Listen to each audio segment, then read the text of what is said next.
Archaic Records. Hey, what's up, everybody? It's Archaic Records here with you again. My name is Jamie, coming at you from Nashville, Tennessee, and I have a very special episode for you today. I'm extremely excited about this one. For one thing, I've been teasing it the last couple videos, as you know, those two of you that watch this channel. I am very honored, privileged, and excited to welcome my wife, Mars, to the program today. She's going to be adding not only her expertise, but I mean a little bit of sex appeal. Come on. As I told you during the last video, Mars and I spent this past weekend up at the annual Muddy Roots Music Festival in Cookeville, Tennessee. And I've been looking for an excuse to drag the ball and chain onto the channel for a while. And I thought, what better time for this to go over our 2023 Muddy Roots recap. And let's give credit where credit is due. It was actually Mars a few years ago that discovered Muddy Roots for the both of us. I wouldn't even know what it was if it wasn't for her. So why don't you introduce yourself and your little friend and explain to people how we first discovered, how you, let's be honest, first discovered the whole Muddy Roots thing. Yeah, hi, I'm Mars. This is Scratch, right here. And who's she named after again? She's named after Lee Scratch Perry, yes. We also have Gizmo here. You can't see her. Anyway, so... Gizmo has a face for radio. So I discovered Muddy Roots back in 2020, unfortunately, because they had a fantastic lineup. Mostly I wanted to see Windhand and Sierra Farrell. As we know, 2020 is the year that a lot of things didn't happen. We were living up in Wisconsin at the time, and we happened to move down to Nashville, and we became really close to the festival. And so this was our second year going. I'm just glad that we live so close, because it really is. They always have a fantastic lineup, and it's a great time. So, well, to me, one of the most special things about the whole experience, and she just said this was only our second year going, so I'm not going to pretend that we're old salts at this necessarily. But to me, one of the most important things and one of the best things about the whole experience, at least the 2 years we've been, is the community that's there. If you're people like us, and I can only speak for myself, feel free to speak for yourself, but living in Nashville, which is a great place to live in a lot of ways, but Nashville in some ways can be a little bit bland. It can be a little bit like LA.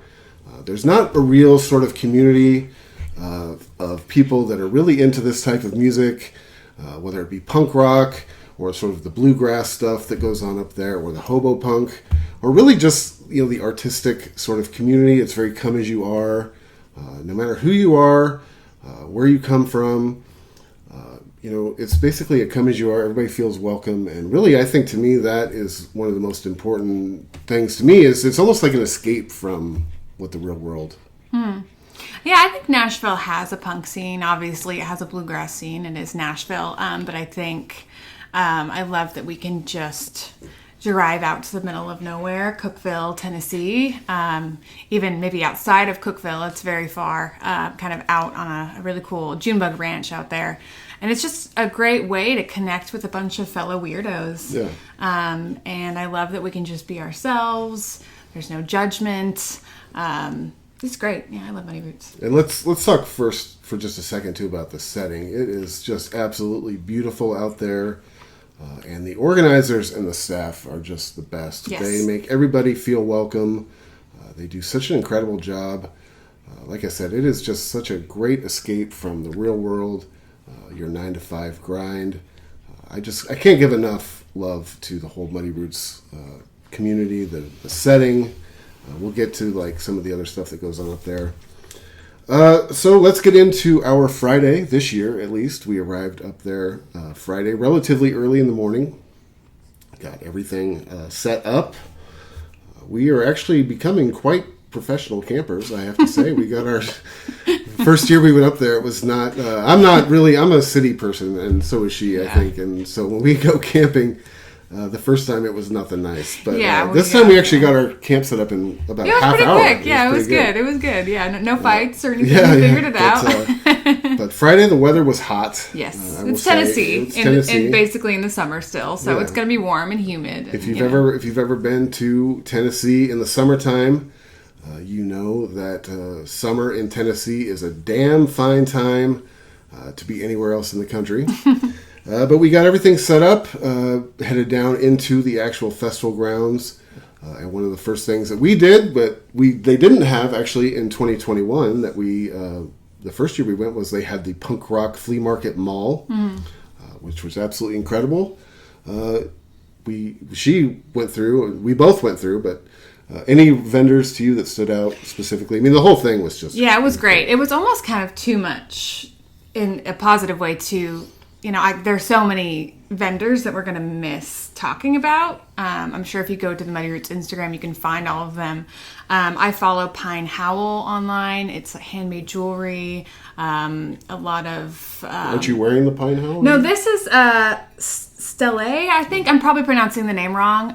But there's this guy who had this amazing handmade jewelry. And so I got these earrings from him. I love them. They're great. But Pine Howl also, they do some earrings, they do a lot of rings, all kinds of stuff. Just all the vendors were fantastic, and it's very eclectic. And I love that it's all DIY. It's all people who own these businesses. Yeah, they're living their dreams. Exactly. It's just always an inspiration to see people doing stuff like that. And I love supporting people like that. I love that the fact that Muddy Roots decided to showcase people who have these businesses, and we can support them. It's very punk rock. Yeah, again, I think it's a very important part of the whole community. Yeah, I agree. Yeah. And we'd also be remiss if we didn't mention, she reminded me right before we started filming that we have to throw a big shout out to Punk Rock Saves Lives. Mm-hmm. They do tremendous work. They've been there both years that we've been there. Mm-hmm. They always have a great booth. Yeah. Also, one thing I'd like to shout out, and we'll probably get to the food a little bit, but one thing I have to shout out as being a transplant Nashvilleian is G's Barbecue. Yes, yeah. A place that we actually got to go to their storefront one time when it was still here. In East Nashville. Yeah. And man, if you like barbecue and you ever find yourself in a place that they're at, that is the goods. Yes, man. It's the best. That's the best barbecue in the world. Yeah, so just a little shout out. We'll probably get more into the food, but I have to, while it was fresh in my mind, I have to remember to mention G's Barbecue, because that place, it kind of represents sort of pre-gentrification Nashville. Yes, and yes. Man, it is just the best. Yeah, it is the best. Makes you want to cry. All right, so let's get into some of the music we saw on Friday. We started, the first artist we saw Friday afternoon. She played in what they call the Big Tent. If you haven't been there, is a solo female artist who goes by the name of Catacombs. Now, I'm spacing on the singer's name from Amigo the Devil, but it is his little sister. What were your thoughts on Catacombs? It's my kind of music. I am jealous of Jamie because he's a little bit older than me, which means he got to go to the Lilith Fair twice in the 90s, and I missed out. Catacombs, I'm not going to say it reminded me of Tori Amos. Maybe a little bit. It was female-driven, truthful lyrics, just good music. I don't know. How would you describe it? It's hard to put into a category. I think you're right in saying that you couldn't say that it's Tori Amos, but I think if you're a fan of Tori Amos or Regina Spektor... Singer-songwriter. Piano, female singer-songwriter. Yeah. Dark, nasty, tragic lyrics. Love that. Love me some sad songs. She was, if you like dark, female-driven piano folk. Sure, sounds right. Yeah. I thought she was quite good, actually. I had never heard of her, personally, so I had no idea what to expect. But I thought that she was really good, actually. And again, her brother, and I'm sorry, the name... I think his name's Danny? Danny from Amigo the Devil. Because she's in the band Amigo the Devil. Yes, and hopefully we got the name right, because no disrespect. People are going to come for us if we get the name of Amigo the Devil wrong. So we apologize. Sorry. That fan base is hardcore. Yeah. After that, we headed over to the big wood stage for the first time during the festival, and we saw... one of Mars, I don't know if it's favorite artist, but an artist that I know she's a fan of, King Strang. And I will say that I was a little skeptical heading into this guy's set. To put it nicely, this guy is king of the hipsters. I mean, even hipsters think this guy's a hipster. But man, he is a very talented singer-songwriter. Again, I was very skeptical sort of going into the show, but I was impressed. He plays sort of his own sort of modern twist on ragtime. He plays guitar, and as silly as this might sound, kazoo, but it works. I was actually very pleasantly surprised by this guy. I didn't want his show to end, honestly. I thought he was great. He writes great songs. He's got a great voice. And again, this is somebody that she's known about a lot longer than I have. Yeah, King Strang is the guitarist. And we have to mention, obviously, Lightning Luke, who we'll probably talk about a lot, who is a lot of shows. They're both from the Bridge City Sinners, which is a band we'll talk about later. But I would say ragtime, New Orleans, folk punk, street music, just great. Yeah, Freight Train a little bit. Yeah, and just puts you in a good mood. You know, makes you want to dance. He's great. Yeah, so. I was very impressed, I have to say. I was very impressed with that. Following the King Strang set, we walked back over to the big tent, and we saw a band from Spain that I had never heard of before. I think that you had. A band called Moonshine Wagon. So why don't you go ahead and give us a little bit of what you thought of them. Yeah, Moonshine Wagon was great. It was a 4-piece band. You know, I think we're going to hear a lot of... This weekend we heard a lot of music that was, you know, string bands, the modern take. They did a couple covers. They're just talented dudes. I don't know. Yeah, I think they're really great musicians. Yeah. They came all the way from Spain, which is totally admirable. Yeah. It was I don't think it was all of their first time at Muddy Roots. I think one of the guitar players mentioned it was his first time.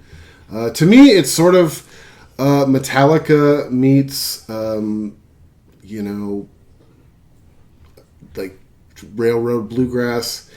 They did a Motorhead cover, which was a big hit. They also did a cover of the Backstreet Boys, which was funny to me because, of course, all of these like punk, crusty, Muddy Roots people on the surface, you know, something like the Backstreet Boys is something that we all abhor. But it was funny how many people, I have to say, were singing along and knew every single word. I'm just going to say. I grew up in that time. Yeah. I mean, come on, TRL, Backstreet Boys, I Want It That Way was #1 for a long time. So I think we all know that song. Well, I thought they were really good. To me, they weren't necessarily a high point, but they were really talented musicians. They just had a great attitude. They had a lot of fun. You could tell they were having a great fun. And man, the crowd just really dug on them. Yeah, I think I was happy for considering how far they traveled. That's a good representation, too, of Muddy Roots, because I think that's a band that I hadn't really heard a lot of before. And then I listened to the playlist on Spotify before and was familiar with them, but that's something I love about Muddy Roots, is you can just walk around not really knowing any of the artists and see some fantastic musicians. Yeah, I can't tell you how many bands I've gotten turned on to just walking around. So. After Moonshine Wagon, we took a little bit of a break. We went and I think we had some G's barbecue. We did, yes. Went back up to our little temporary housing. Came back down to the wood stage later that night, and we saw one of the bands that I was there to see, New York hardcore legends, the Cro-Mags. And I thought that they were absolutely incredible. Now, their set had a few sort of hiccups, if you will, beginning... before the set even started, when a bunch of people who had basically snuck their dogs into the festival, which is supposedly against the rules. And I try not to always be Hank Hill, but I am sort of a rule follower. There's really only 2 rules at Muddy Roots, which I love. No dogs and don't be a dick. Don't be a dick. That's really it, yeah. So Cro-Mags singer Harley Flanagan had to come out and reprimand the crowd even before the whole thing started. Yeah.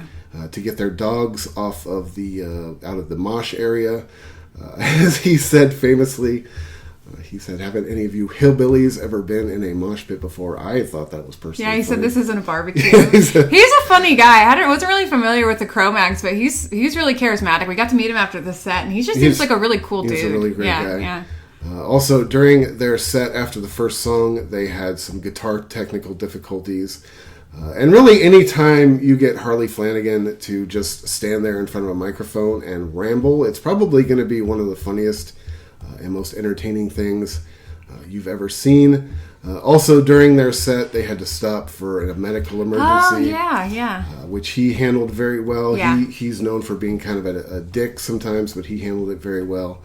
And to me, one of the things that stood out most during the Cro-Mag set, and I don't know where this came from, but at some point during the Cro-Mag set in the mosh pit, an inflatable mattress appeared, and people were surfing on the inflatable mattress. And I believe I can say this, not speaking for him, I think that threw good old Harley off a little bit. Yeah, that was a weird moment. Yeah, Jamie and I tend to, Jim and I tend to keep to ourselves a bit, so we were very much hanging back and just kind of watching all the chaos unfold. But that was interesting to watch for sure. Yeah.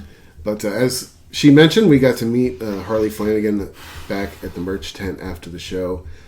Man, I've just been such a big fan of that band for a long time. He couldn't have been more nice. He couldn't have been more humble and funny. Just a super nice punk rock guy. Of course, he's very intense. He's got the kind of like intense New York thing. No pun intended, but he's kind of like Henry Rollins on steroids. He's just right there. You don't have to wonder what he's thinking.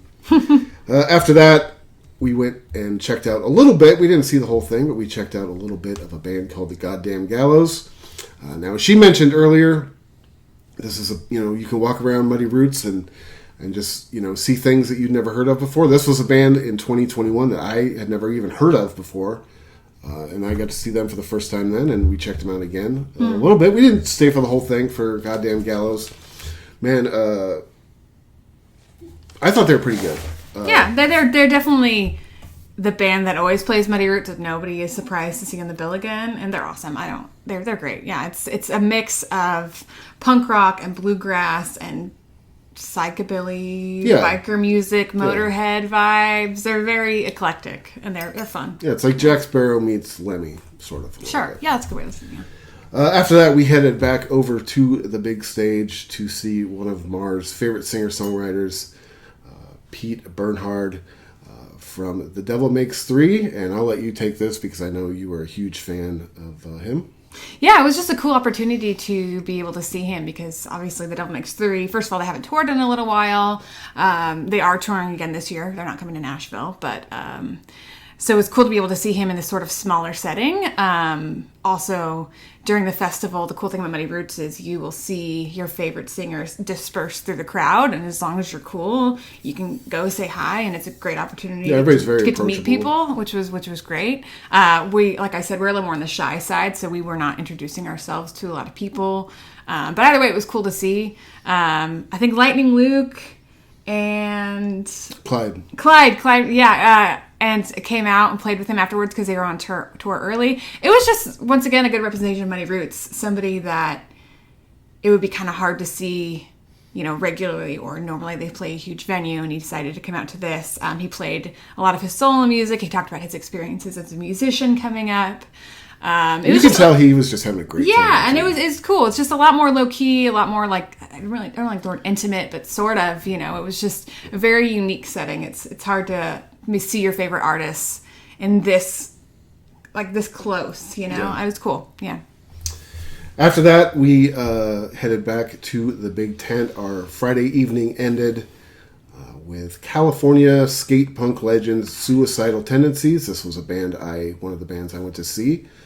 Now, when I was just a young lad, this was a band that I was really into for a long time. Not that I'm not now, it's just a band I don't really listen to that much anymore. But with Suicidal Tendencies, you pretty much get what you pay for. They came out, they shoved it right down your throat. I thought they were really good. One thing I thought that was funny a little bit was that this is a band that has been around for 40 years. But 3 members of the band look like they were about 12 years old. I'm not sure. They must have been, I wonder if they were Mike Muir's sons or something like that. But they were great. Really great. Yeah, they were great. Especially the bassist. Yeah. I mean, this kid literally looked like he was in middle school, and he just tore it up. Mm-hmm. What you see is what you get with Suicidal Tendencies. I thought they were very good. That's a band I had seen a long time ago. And I thought they were really good. Not anything that is overly life-changing, but I thought they were great. They seemed to be in a great mood, great spirits being there. And again, I can't speak for anybody, but it seemed like they were having a good time. So that ended our Friday night. We went up, kind of went to bed. That was a long day for us. There were still bands playing that night, though. Yeah. There you'll probably sense a theme in this video that maybe, except for Saturday night, we wrote it out early. We wrote it out Saturday. So, yeah, anyway. So our Saturday morning began with your trip down to the yoga tent. Yes, I am an early riser. Also, this was my first music festival that was pretty much sober, which I really enjoyed. This was the first time, I think her name was Sarah. She led yoga for 3 days during the festival. As you know, walking around hills, standing all day, maybe you're not taking the best care of your body. It was a great add-on. Just to start the day. Yeah. So beer and carnival food are a bad mix. Yeah, so start your day with some yoga. After that, this is one of the highlights to me every year of going out to this part of Tennessee. We went out. We didn't have our first show on Saturday until about 2 o'clock, so we went out and took hobo baths out in the waterfalls. Just a tiny bit east of the property. They actually will shuttle you out there. It's cool. They have this trailer that has like church pews, which was an upgrade because the first year we went and it didn't have church pews at all, and you're just holding on to the side. I mean, it's as Tennessee as it gets. Yeah, man. It was great. But the waterfalls are just. I will say too, they do have showers there if you want them, and it's totally free and it's included in the festival price, which is really affordable. We just would rather be in the waterfall. Honestly. Over the past year or so, we've both become avid swimmers. You could probably tell by my Olympic physique, but swimming to me is just become one of my favorite activities. So we came back from the waterfalls. We hit the mall again, and the first show, and Saturday for us was just packed. We were like show to show to show to show. I think we started at 2 and went to about 2 shows on Saturday. The first show we saw was at the Small Tent. A singer named Clyde McGee, who I believe, correct me if I'm wrong, is one of the Bridge City Singers. Mm-hmm. Yeah, he was great. I wasn't... And he also had Lightning Luke with him. Yes, Lightning Luke was everywhere. The guy was everywhere. Man. He was everywhere. I'm surprised he didn't play with Guar. I think that was actually a joke for a while. I think somebody put some photos of him with Guar. Yeah, but he was fantastic. I am a sucker for folk punk singer-songwriter. I think that this kind of music is a new wave of punk rock coming through. I think there's nothing more punk rock than having a couple instruments and speaking your truth. It's going right back to the basics. Exactly, yeah. And he's part of the Flail Records family, which they actually had they were set up at the main merch tent the whole weekend. He was great. Just great singer, great songwriter, banjo player, guitar great sense player. Of humor, yeah, great musician. Awesome, yeah. Good songwriter. Yeah. And I agree with you. I'm not the biggest string band guy in the world, but I agree. I think this type of music is very exciting. I think that this style of music really is sort of the new punk rock, and it was cool to see. I liked his set a lot. Like I said, after a while, some of the string band stuff to me kind of just like bounces off my face, but I thought he was really good. I also play banjo at home, so poor guy has to sit around here listening to it as well. Love to hear banjo. The next band we saw a little bit of, not a lot of. We did see a little bit of a band called Beggars Canyon. This is another one of the bands that you're into. Yeah, another Flail Records community band, string band, great. Yeah. After that, more bluegrass for you. Another band. This band is from San Marcos, Texas. They are called the Rock Bottom String Band. And we went and saw just about 15 or 20 minutes of their set. Because nothing against them, but there was a band I wanted to go check out. So what did you make of Rock Bottom? Great. I'm a huge Rocky Horror Picture Show fan. I try to go every year. I dress up. It's a great time. They almost reminded me of like kind of theatrical, diverse, out there, bluegrass. It was great. Yeah, I had a good time. Yeah. I like that the drummer was a singer, which whenever I see that, I always have a lot of respect for people like that because, it's hard to sing and it's also hard to drum, and I can only imagine those together. Her voice also had a little bit of an Alabama shakes. Oh, yeah, I could see that. Yeah, they're cool. After that, we headed out of that show a little bit early because there was a band I wanted to check out in the Small Tent. This was a band that I hadn't heard of until she started playing the 2023 Muddy Roots playlist on Spotify. This was a band called Officer Down. Now, these guys, not really what I expected. Having heard their records and having sort of researched it before, I was expecting maybe some sort of older, crusty, sort of guys that kind of look like the Casualties or the Exploited. And what I stumbled upon was a group of very young kind of high school kids. Really shocked me that they were so young. But I have to tell you that this band, in my opinion, they really brought it. I was very impressed. And just the energy of their show. We talked about this afterwards. If I'm an old man now, but I grew up going to punk shows when I was a young kid like that. And just their energy and just the style of music they played and the fact that there were a bunch of young kids, probably their friends or whatever, jumping up on stage and singing with them and jumping off the stage and moshing around. Man, it really transported me back in time. Same, yeah. Going to floor shows or going to shows at all ages venues when I was a young kid. Now, at my age, I am not somebody who's going to go jump in the mosh pit because there's really nothing punk rock about breaking your hip. But I thought they were really good. They actually really surprised me. I really liked Officer Down a lot. After that, we stayed right where we were in the little tent, and we saw another bluegrass sort of hobo punk musician who I thought was very good, very interesting, really good songwriter, very young guy too, Littlefoot. Yeah, Littlefoot. He was part of the Punk with a Camera. That was another vendor that was there. It has, I'm sure everybody has probably seen their videos online. But yeah, banjo player. I love that he shared his experiences coming off drugs, being a street musician. I love that his voice had that kind of like gravelly aspect that I always wish my voice has, but it doesn't. He's a great singer. He's a good songwriter too. He was awesome. Yeah, it was cool. All right, after Littlefoot, we headed over to the Wood Stage, and we got to check out American Hardcore Legends, another band I went to go see, DRI. I thought that they were really amazing. Now, we had to kind of cut their set short because somebody at 9 o'clock. They played at 8 o'clock. There was somebody at 9 o'clock that I specifically went to see. But I have to say, I thought DRI were great. I've always been a fan, not the hugest fan, to be honest with you. I've always been a casual fan of DRI. But I thought they were great. That set to me was marred a little bit.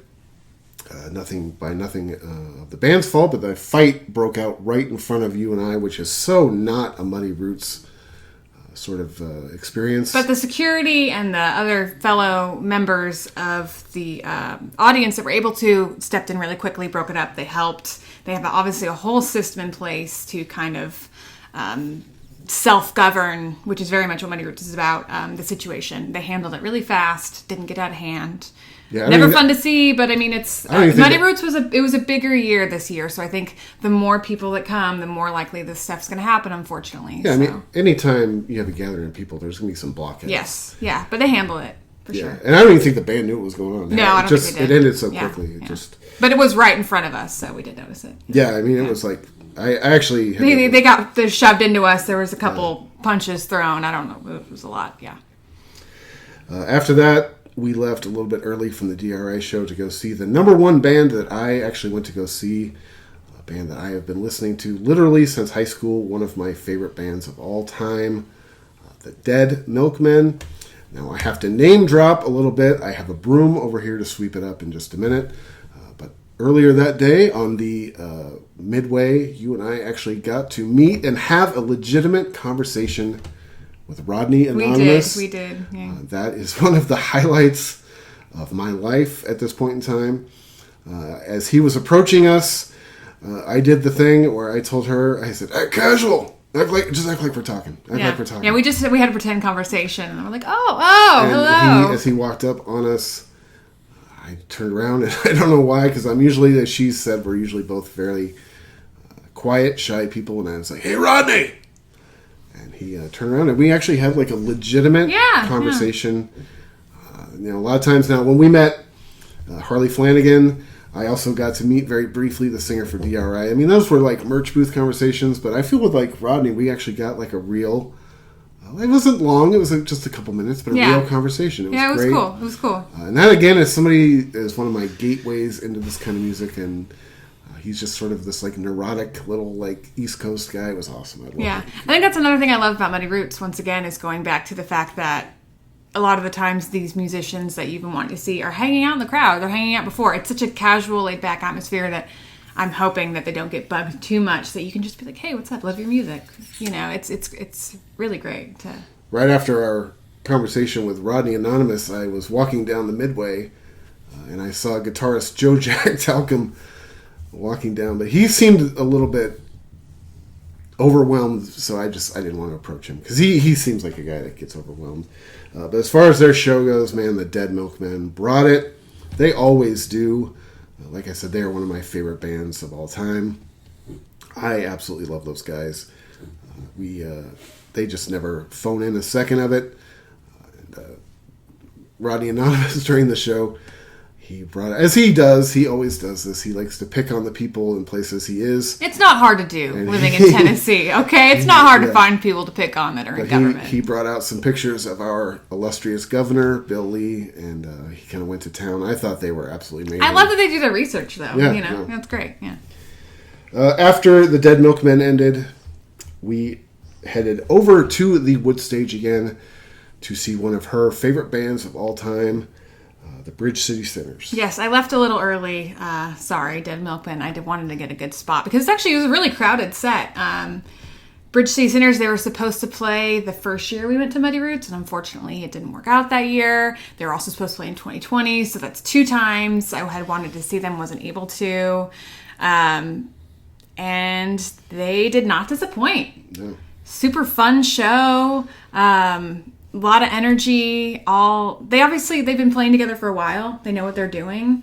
The lead singer, Libby, she has her own. Everybody has their own charisma, but it was just great. And they're unique and they're theatrical. They're another string band, but they bring in that almost like Squirrel Nut Zippers kind of like 90s vibe. It's not just strictly bluegrass. If you haven't heard them, you need to check them out.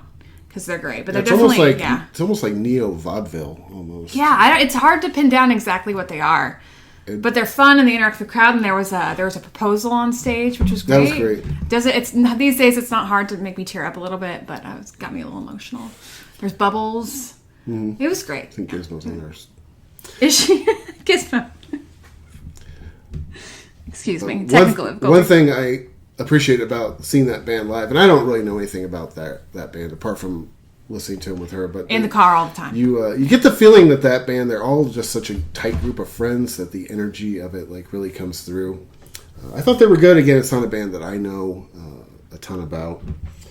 After that, we headed back over to the big tent to check out a little bit of Amigo the Devil. Now, unfortunately for Amigo the Devil, who had just a huge fan presence over the weekend, they experienced some major technical difficulties in the big tent. I don't exactly know what happened, but their set was delayed over a half hour.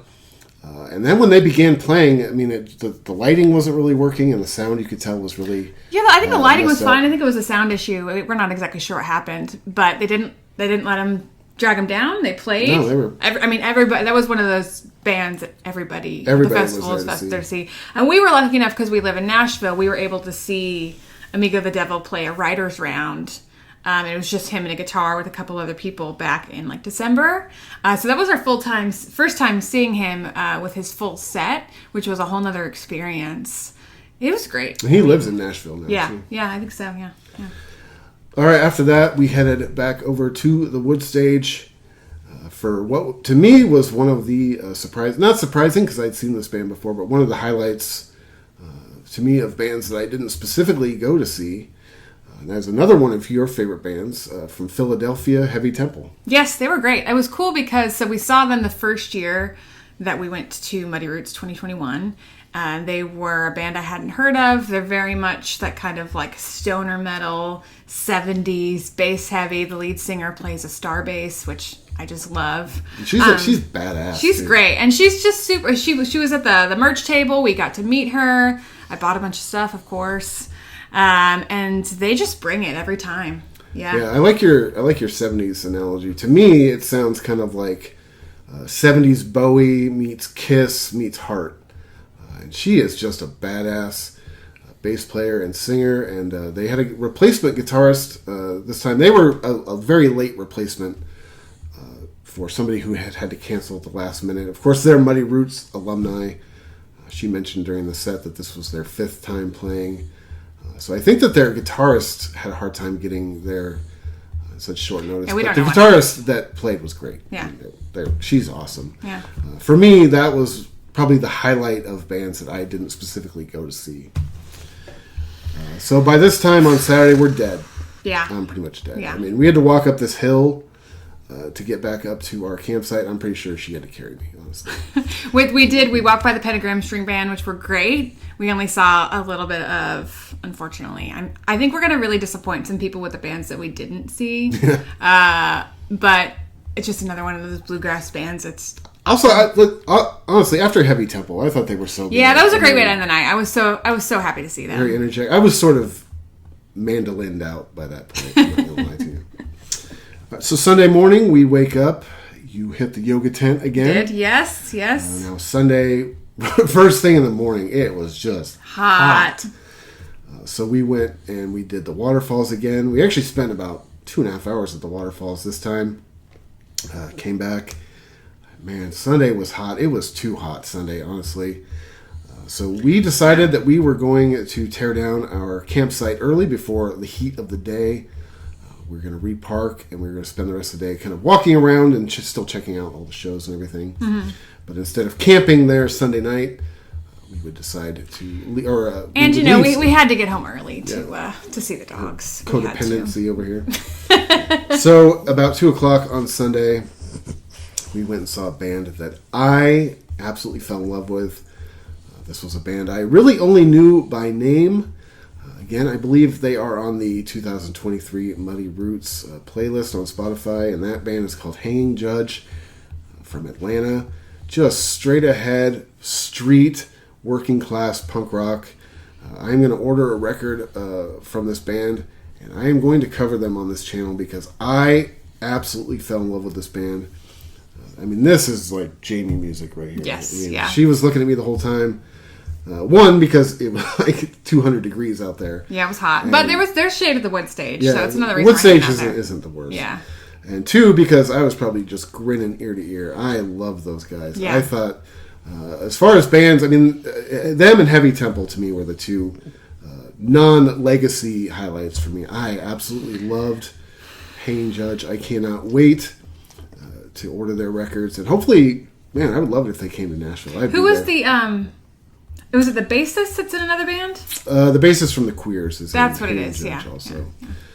And the guitarist is also in a band called Rotten Stitches, who are a pretty cool. And band they played as well from Atlanta. Yeah. Okay. Which we didn't get a chance to see, but so after Hanging Judge, we decided to go get some more carnival food, which when it's 200 degrees outside turns out to be kind of a questionable. Yeah, it doesn't make you decision. feel the best. Yeah. And at this point in time, we basically had about 6 hours to kill. Not that there weren't bands playing. There were other stuff we were going to go see. But the last two bands of the weekend that we had planned on seeing, one was Gwar. That is a band I have seen before. I have not. And I'm going to be honest. Do I know a whole lot about their music?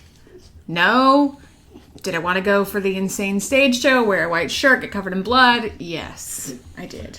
And then another band that we missed that we did not, we both I think kind of want to see was Murdered by Death. I believe they closed out the entire weekend, I believe. Mm-hmm. But instead of seeing those bands, we decided to kind of wuss out Sunday afternoon after eating. We decided to head back home to Nashville. No disrespect to Gwar or any of the bands that we weren't able to see. There were so many amazing acts that we weren't able to see. But as I said before, codependent with the dogs. We were able to catch at the dog hotel in time to come get them, and we got some AC. So, yeah, you know. So it turned out to be great anyway. Yeah. As much as we may have missed out, it was nice to be home. I'm not going to lie to you. Yeah. So real quick, before we hit the bricks, why don't you give sort of your overall thoughts on the weekend? Anything we missed or anybody else you want to give a shout out to? Overall recap, I'm sure we missed a million bands. Were amazing. At the end of the day, we only have so much energy when it's that hot outside. My favorite acts that played, in no particular order, Bridge City Sinners, obviously, because we finally got to see them for the first time. Cro-Mags, surprising favorite of mine, just because the lead singer had so much energy. He just seemed like somebody cool that you'd want to hang out with. And then Heavy Temple are amazing. Those were my favorites. It was great. Yeah, it was great. For me, it was just a great weekend. It always is. Like I said, this was a much bigger year. Huge, yeah. For us than it was in 2021. I think the lineup had a big thing to do with that. Also, of course, 2021 people were still a little bit more sketched out due to COVID. And there's some bands that probably weren't even touring yet. But the lineup I thought was great this year. With the bigger crowd, as I said, whenever there's a gathering of people, you're going to find a certain population of people that are blockheads. But I thought for the most part, everything was great. I always look forward to it. It's a little bit sad coming back to the real world. One reason why we wanted to post this video today is we both go back to the real world tomorrow, back to work. But it was amazing. For me, my top 3 bands of the weekend. Number 3 was Hanging Judge, as I mentioned. Man, I am a fan of that band now. I hope they come to Nashville. I would actually be willing to drive to Atlanta to see that band. I thought they were absolutely incredible. Of course, the Cro-Mags. I'm an old curmudgeon, much like Harley Flanagan. Maybe not on the level that Harley is, but I absolutely love that band. They were great to see live. And again, I got to sort of meet him in the merch tent just for a second. But the highlight for me of the weekend, I knew it would be, was the Dead Milkmen. Getting an opportunity, I'm going to say it again, to meet and have a conversation with Rodney Anonymous, who I think is just one of the funniest, coolest, smartest guys who's ever come out of the scene. A couple honorable mentions. I really want to mention Heavy Temple again. I thought that they were great. If you haven't heard them, check them out. Like I said, they're spacey 70s Philadelphia badass rock band. And DRI, I want to say DRI, another legacy old man band that I absolutely thought were great. But apart from that, anything you want to add before we... Just that I know we missed a bunch of people and a bunch of vendors, and I apologize for that. And if you haven't been to Muddy Roots... Do it. Yeah. It's great. Yeah. Anyway, man, thank you so much for checking out this video. I'm going to put this lovely lady on the spot right now and say that this is hopefully going to become more of a regular occurrence on this channel. Check back every couple weeks. Yeah, if you're into... We listen to very overall nerdery. Yeah. But anyway, thank you so much for checking out this video. This is Archaic Records. My name is Jamie, along with... Mars. Coming at you from Nashville, Tennessee. Be sure to check back every week for Morrissey Monday, my weekly celebration of all things Morrissey and the Smiths. Go out and support your local record store. And for God's sakes, buy tickets now for Muddy Roots 2024. You will never regret it. Anyway, thanks for checking out this video, and I will talk to you next time.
What's your sex?